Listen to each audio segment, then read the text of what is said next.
Yeah, like it Yep. depends on the story. Yeah. Yeah. Yeah.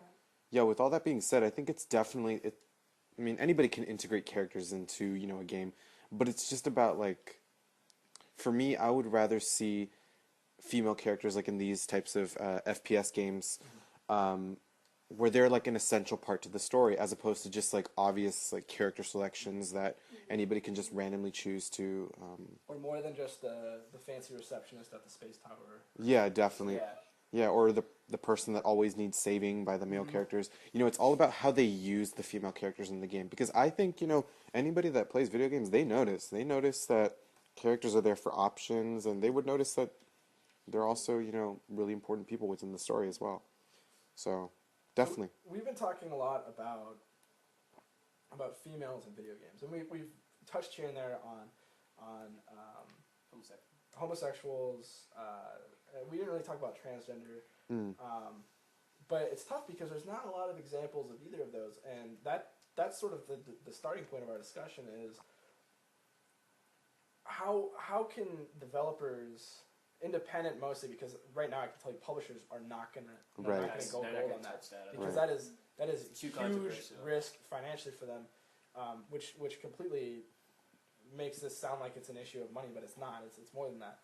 But I mean, what do you think it would take for an independent developer to make a very meaningful, either narrative or an experience where it's obvious that this is it's not obvious to the point that it makes you sick, but it's obvious that they've included this and that it's something that you're interacting and learning with. Sorry, Jason. but it's not something that needs to be made a big deal. Like, how do you think developers can integrate that? Well, okay, the first thing that I would say to that is the independent game developers, they need to carefully choose what genre of games they decide to include, let's say transgender folk. Because if you take a first-person shooter game and include transgender folk, it's going to be very difficult for members of that community to, see themselves within video games getting killed. I think it's all about the genre of games, because like with women as well, It's all about how they're being used in a story. And I think with FPSs, like it wouldn't be I don't want to say appropriate, but it wouldn't be received as well.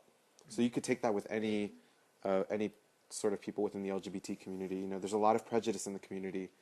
I'm sorry, not prejudice in the community. There's a lot of prejudice in the United States around that community. So I think that, like I was saying earlier about women, we really need to critically examine, how we think about it in real life before we, focus on video games. Because even though we change the games, we're still going to carry those mindsets. Right. So I think that it's important to, like I said, just focus on our mindsets before we. I mean, Yeah, that's what. That being said, no, that is a very good points.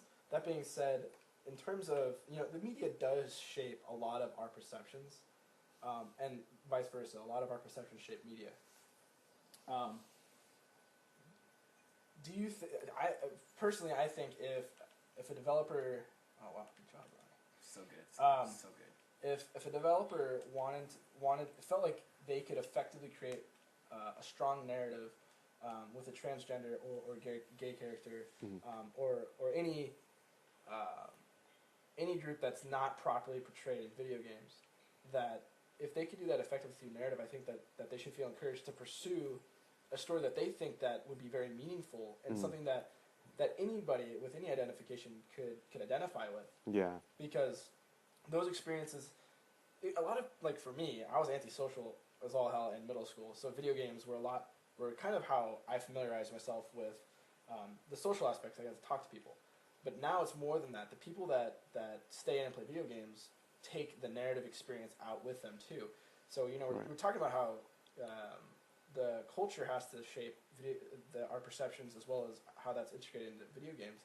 But then it also can go the other way, where for these individuals who learn socially through books, movies, or video games, it provides a very valuable medium for them to be exposed as kind of a stronger word than I want to use, but exposed to these realities and learn how they might come to accept it themselves if they didn't grow up around the environment which was normally accepting of these groups. I mean, I think that could be very powerful. Yeah, definitely. I totally agree with you. As a media critic, I don't just want to look at the video games themselves and analyze them. I also want to see their implications, like you were saying, on people, because the relationship between the way people put out media and our consumption of it, that you just can't like pick one, decide to change it, and like have it change the entire community. It's definitely it's like what came first, the chicken before the egg type of thing. Yeah. So I think it requires both a change in our mindsets and a revolution within the gaming industry in order to be progressive. And definitely, I think if there were positive representations of the LGBT community, And if honest, too. right, and honest as well. If we see that, I think it's definitely going to pave the way for members of this community specifically, which is typically cisgender men. It's definitely going to pave the way for a better understanding of the LGBT community.